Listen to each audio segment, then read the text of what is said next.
தூத்துக்குடி மாவட்டம் கோவில்பட்டி அருகே மந்தித்தோப்பு சாலை பகுதியில் ரேஷன் அரிசி கடத்தி செல்லப்படுவதாக கோவில்பட்டி மேற்கு காவல் நிலைய போலீசாருக்கு ரகசிய தகவல் கிடைத்தது. அதன் அடிப்படையில் மேற்கு காவல் நிலைய போலீசார் மந்தித்தோப்பு பகுதியில் வாகன சோதனையில் ஈடுபட்டனர். அப்போது அண்ணாமலை நகர் பகுதியில் இருந்து வந்த லோடு ஆட்டோவை சோதனை செய்ததில் 50 கிலோ எடை கொண்ட 25 ரேஷன் அரிசி மூட்டை இருப்பதும் ரேஷன் அரிசி கடத்தி செல்லப்படுவதும் தெரியவந்தது. இதையடுத்து லோடு ஆட்டோவில் ரேஷன் அரிசியை கடத்தி சென்ற வெள்ளாளங்கோட்டையை சேர்ந்த பால்ராஜ் என்பவரை போலீசார் கைது செய்து கடத்தி செல்லப்பட்ட ரேஷன் அரிசி மூட்டைகள் மற்றும் கடத்தலுக்கு பயன்படுத்திய மினி லோடு வேன் ஆகியவற்றை பறிமுதல் செய்தனர். கர்நாடகா கேரளா மாநிலத்தில் தென்மேற்கு பருவமழை தீவிரமடைந்து உள்ளதால் கபினி அணை மற்றும் கிருஷ்ணராஜசாகர் அணைகளில் இருந்து காவிரி ஆறு வழியாக உபரி நீர் அதிகப்படியாக வெளியேற்றப்பட்டு வருகிறது. இதனால் தமிழக எல்லைப் பகுதியான பிலிகுண்டுலுவில் வினாடிக்கு 45,000 கன அடியாக அதிகரித்துள்ளது. இதனால் மெயின் அருவி, ஐந்தருவி, சிறிய அருவி உள்ளிட்ட அருவிகளில் தண்ணீர் ஆர்ப்பரித்து கொட்டுகின்றது. இதனால் சுற்றுலா பயணிகளின் பாதுகாப்பு கருதி பரிசல் இயக்குவதற்கும் அருவியில் குளிப்பதற்கும் 5வது நாளாக தடை நீடித்து வருகின்றது. செங்கல்பட்டு அடுத்த வேதநாராயணபுரம் பகுதியில் பாலாற்று பாலத்தை ஒட்டி செங்கல்பட்டு தாலுகா போலீசார் வாகன தணிக்கையில் ஈடுபட்டு இருந்தனர். அப்போது இருசக்கர வாகனத்தில் வேகமாக வந்த மர்ம நபரை போலீசார் தடுத்து நிறுத்தியுள்ளனர். ஆனால் அவர் நிற்காமல் சென்றுள்ளார். இதையடுத்து போலீசார் அவரை விரட்டி சென்றபோது அந்த நபர் பாலாற்றில் சுமார் 10 அடி உயரத்தில் இருந்து கீழே குதித்து தப்பிக்க முயன்றுள்ளார். அப்போது அவரது வலது காலில் முறிவு ஏற்பட்டுள்ளது. இதனையடுத்து போலீசார் அவரை மீட்டு செங்கல்பட்டு அரசு மருத்துவமனைக்கு அனுப்பி வைத்தனர். மேலும் போலீசார் மேற்கொண்ட விசாரணையில் அந்த நபர் கண்ணகி நகரை சேர்ந்த மணி என்பதும் வாகனத்தை சோதனை செய்தபோது அதில் அரசால் தடை செய்யப்பட்ட சுமார் 3 கிலோ கஞ்சா பொருட்கள் இருப்பதும் கண்டுபிடிக்கப்பட்டது. இதனையடுத்து போலீசார் கஞ்சாவை பறிமுதல் செய்து மணியை நீதிமன்றத்தில் ஆஜர்படுத்தி சிறையில் அடைத்தனர். தருமபுரி மாவட்டம் பாலக்கோடு அருகே தருமபுரி ஓசூர் நெடுஞ்சாலையில் தனியார் பேருந்து தருமபுரியில் இருந்து மாரண்டஹள்ளி நோக்கி சென்று கொண்டிருந்தது. அப்போது எதிர் திசையில் ஓசூரில் இருந்து தருமபுரி வந்த தனியார் பேருந்து கட்டுப்பாட்டை இழந்து எதிரே வந்த பேருந்து மீது மோதி விபத்துக்குள்ளானது. இந்த விபத்தின் போது 2 பேருந்துகளில் பயணம் செய்த பொதுமக்கள், பள்ளி மாணவர்கள் என சுமார் 100க்கும் மேற்பட்டோர் படுகாயமடைந்து மருத்துவமனையில் சிகிச்சை பெற்று வருகின்றனர். இந்நிலையில் சிகிச்சை பெற்று வருபவர்களை மாவட்ட ஆட்சியர் நேரில் சந்தித்தார். மேலும் படுகாயமடைந்தவர்கள் சுமார் 50க்கும் மேற்பட்டவர்களை மேல் சிகிச்சைக்காக தருமபுரி அரசு மருத்துவக் கல்லூரி மருத்துவமனைக்கு அனுப்பி முதலமைச்சர் நிதியில் இருந்து பாதிக்கப்பட்ட அனைவருக்கும் நிதி உதவி வழங்கினார். அப்போது மாவட்ட வருவாய் அலுவலர் உள்ளிட்ட அதிகாரிகள் பலர் உடனிருந்தனர். விவசாயிகள் வாங்கிய கடனை உரிய காலத்தில் திருப்பி செலுத்தியும் வங்கிக் கணக்கில் வரவு வைக்காததை கண்டித்தும் மீண்டும் கடன் பெற தகுதி இல்லாமல் செய்வதை கண்டித்தும் தஞ்சை மாவட்ட விவசாயிகள் சங்க கூட்டமைப்பின் சார்பில் மாவட்ட இணை பதிவாளர் அலுவலகத்தை முற்றுகையிட்டு விவசாயிகள் போராட்டத்தில் ஈடுபட்டனர். இந்த போராட்டத்தில் விவசாயிகள் சங்கத்தில் பங்குத்தொகை சேமிப்பு கணக்கிற்கு செலுத்துவதற்கு ரசீதும் வங்கிக் கணக்கு புத்தகமும் வழங்காததை கண்டித்தும் விவசாயிகளுக்கு நில உரிமை பதிவேட்டில் உரிய தொகை வழங்க வலியுறுத்தியும் கண்டன முழக்கங்களை எழுப்பினர். தேனி மாவட்டம் கூடலூரை சேர்ந்தவர்கள் முருகன், அன்புக்கரசி தம்பதியினர். முருகன் கடந்த ஓராண்டுக்கு முன்பு உயிரிழந்துள்ளார். இதனையடுத்து அன்புக்கரசி தனது மகனுடன் தோட்டத்து வீட்டில் வசித்து வந்த நிலையில் வீட்டிற்கு வேலைக்கு சென்ற நபர்கள் அன்புக்கரசி கழுத்து அறுபட்டு இரத்த வெள்ளத்தில் இறந்து கிடப்பதைக் கண்டு அதிர்ச்சி அடைந்தனர். பின்னர் இதுகுறித்து கூடலூர் காவல்துறைக்கு தகவல் தெரிவித்துள்ளனர். அதன் பேரில் சம்பவ இடத்திற்கு சென்ற போலீசார் அன்புக்கரசின் உடலை கைப்பற்றி பிரேத பரிசோதனைக்காக கம்பம் அரசு மருத்துவமனைக்கு அனுப்பி வைத்து விசாரணை மேற்கொண்டனர். விசாரணையில் கணவன் இறந்த துக்கம் தாங்காமல் தானாகவே கழுத்தை கத்தியால் அறுத்துக்கொண்டு தற்கொலை செய்து கொண்டதாக போலீசார் தெரிவித்துள்ளனர். மேலும் இந்த சம்பவம் குறித்து கூடலூர் காவல்துறையினர் வழக்கு பதிவு செய்து விசாரணை நடத்தி வருகின்றனர்.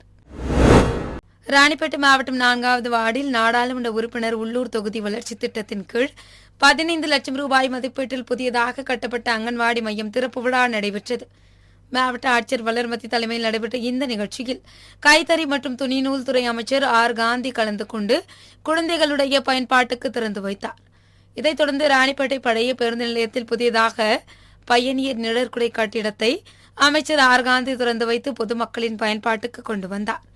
இந்நிகழ்ச்சியில் அரக்கோணம் நாடாளுமன்ற உறுப்பினர் ஜெகத் ரட்சகன், ராணிப்பேட்டை நகராட்சி நகரமன்ற தலைவர் சுஜாதா வினோத், விடுதலை சிறுத்தைகள் கட்சியின் ராணிப்பேட்டை நகரமன்ற துணைத் தலைவர் சீமா, ரமேஷ் கர்ணா, விடுதலை சிறுத்தை கட்சி நகரமன்ற உறுப்பினர் நரேஷ் உட்பட உள்ளாட்சி பிரதிநிதிகள் என பலர் கலந்து கொண்டனர்.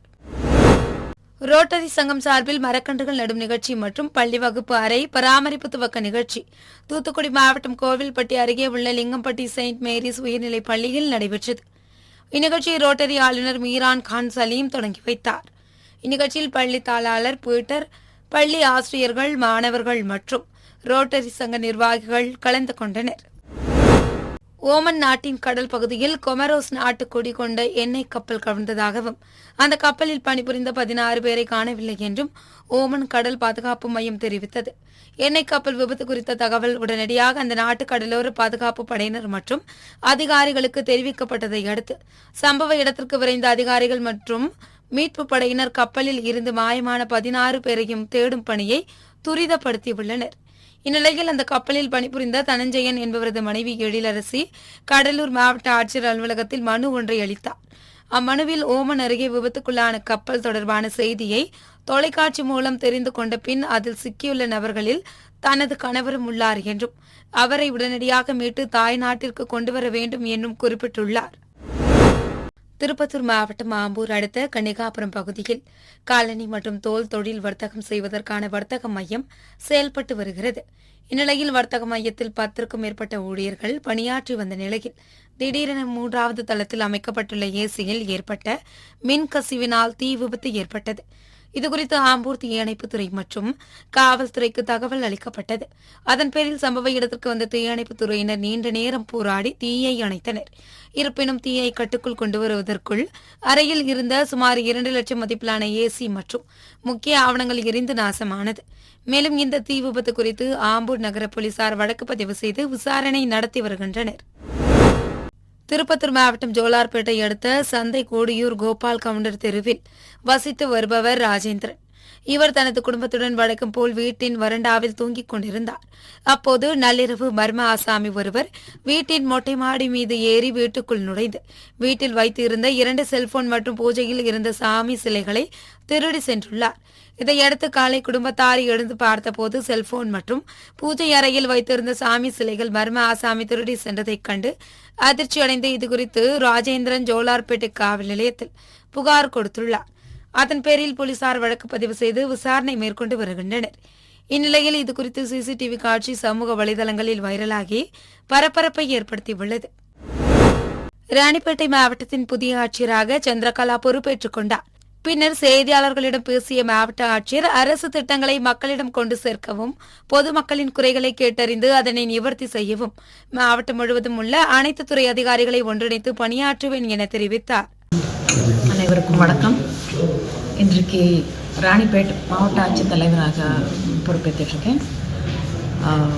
நம்ம நிறைய அரசு திட்டங்களை மக்களுக்கு கொண்டு போகிறதுக்கும் தென் நிறைய மக்களுடைய குறைகளை டைம்லி மேனரில் ரிசால்வ் பண்ணுறதுக்காக நம்ம ராணிப்பேட்டை டிஸ்ட்ரிக்ட் அஃபிஷியல்ஸ் எல்லா அஃபிஷியல்ஸ் மூலமாக ஒரு டீம் எஃபர்ட்டாக நம்ம ஒர்க் பண்ண போகிறோம். அதனால தான் நம்ம ஒரு ஒரு டீம் எஃபர்ட்டை வச்சுட்டு இந்த ஒர்க் நம்ம பண்ண போகிறோம். திருப்பூர் மாவட்டம் தெக்கலூரில் வசித்து வருபவர் வண்ணமயில். இவர் தனது மருமகள் சுஜாதாவின் ஏடிஎம் கார்டில் இருந்து பணம் எடுப்பதற்காக கடந்த 4ஆம் தேதி மாலை தெக்கலூர் ரவுண்டானாவில் உள்ள ஏடிஎம் மையத்திற்கு சென்றுள்ளார். அப்போது ஏடிஎம் மையத்தில் நின்று கொண்டிருந்த நபர் ஒருவர் மூதாட்டிக்கு பணம் எடுத்து உதவுவது போல் நடித்து ஏடிஎம் கார்டை வாங்கி அதனுடைய பின் நம்பரை தெரிந்து கொண்டு பதிலுக்கு தன்னிடமுள்ள போலி ஏடிஎம் கார்டை கொடுத்துள்ளார். இதனையடுத்து சுஜாதாவின் ஏடிஎம் கார்டு மூலமாக பல்வேறு தவணைகளில் 90,000 பணம் எடுத்துள்ளார். இதுகுறித்து அவினாசி போலீசாரிடம் சுஜாதா புகார் அளித்துள்ளார்.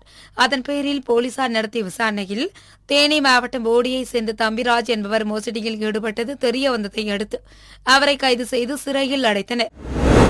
தென்காசி மாவட்டம் ஆலங்குளம் ஊராட்சி ஒன்றியம் அச்சங்குட்டம் ஊராட்சியில் எம்ஜிஎம் ஆர்ஜிஎஸ் திட்டத்தின் கீழ் 25 லட்சம் ரூபாய் மதிப்பில் கட்டப்பட்ட புதிய ரேஷன் கடை மற்றும் அங்கன்வாடி மையம் திறப்பு விழா நடைபெற்றது. தென்காசி சட்டமன்ற உறுப்பினர் பழனி நாடார், தென்காசி தெற்கு மாவட்ட திமுக பொறுப்பாளர் ஜெயபாலன் ஆகியோர் சிறப்பு விருந்தினர்களாக கலந்து கொண்டு புதிய கட்டிடத்தை திறந்து வைத்தனர்.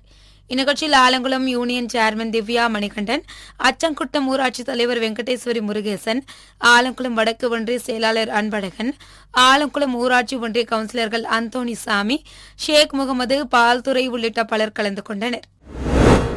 நீலகிரி மாவட்டம் உதகை, கூடலூர், பந்தலூர், அவலாஞ்சி, குந்தா, எமரால்டு உள்ளிட்ட பல்வேறு பகுதிகளில் காற்றுடன் கூடிய கனமழை பெய்து வருகிறது. இந்த மழையின் காரணமாக ஆங்காங்கே மரங்கள் முறிந்து விழுந்தும் மண் சரிவு ஏற்பட்டும் வருகிறது. இந்நிலையில் உதகை கூடலூர் தேசிய நெடுஞ்சாலையில் அமைந்துள்ள ஷூட்டிங் மட்டம் பகுதியில் சாலையின் குறுக்கே ராட்சச மரம் ஒன்று விழுந்துள்ளது. பின்னர் இதுகுறித்து தகவல் அறிந்த தீயணைப்புத் துறையினர் மரத்தை அப்புறப்படுத்தினர். இதனால் சுமார் 1 மணி நேரத்திற்கு மேலாக போக்குவரத்து பாதிக்கப்பட்டது. புதுச்சேரியில் புற்றுநோய் மற்றும் நீரிழிவு நோய்க்கு குறைந்த கட்டணத்தில் சிகிச்சை அளிக்கும் ஓரியண்டல் வெல்னஸ் சென்டர் திறப்பு விழா நடைபெற்றது. இந்த நிகழ்ச்சியில் சட்டமன்ற எதிர்க்கட்சித் தலைவர் சிவா, அரசு கொறடா AKT ஆறுமுகம், சட்டமன்ற உறுப்பினர்கள் ஜான்குமார், சிவசங்கரன் உள்ளிட்ட பலர் மற்றும் ஓரியண்டல் வெல்னஸ் சென்டர் நிர்வாகிகள், ஊழியர்கள் என அனைவரும் கலந்து கொண்டனர். கடலூர் மாவட்ட காவல்துறை சமூக நீதி மற்றும் மனித உரிமைகள் பிரிவின் சார்பில் காட்டுமன்னார்குடி பேரூராட்சிக்கு உட்பட்ட காந்தியார் தெருவில் வன்கொடுமை தடுப்பு சட்டம் 1989 பற்றிய விழிப்புணர்வு முகாம் நடைபெற்றது. இந்நிகழ்ச்சிக்கு பேரூராட்சி மன்ற தலைவர் S. கணேசமூர்த்தி தலைமையேற்று முகாமை துவக்கி வைத்து உரையாற்றினார். இதனைத் தொடர்ந்து முகாமில் சமூக நீதி மற்றும் மனித உரிமைகள் பிரிவை சேர்ந்த புள்ளியியல் ஆய்வாளர் ரவிசங்கர், காவல் உதவி ஆய்வாளர்கள் ஆறுமுகம், சாமிநாதன், சிறப்பு காவல் உதவி ஆய்வாளர் ரமேஷ் பாபு, பெண் தலைமை காவலர்கள் அனிதா, பிரியா, புகழ்ச்செல்வி ஆகியோர் கலந்து கொண்டு தாழ்த்தப்பட்டோர் மற்றும் பழங்குடியினர் வன்கொடுமை சட்டம் குறித்தும் விளக்கமாக எடுத்துரைத்தனர்.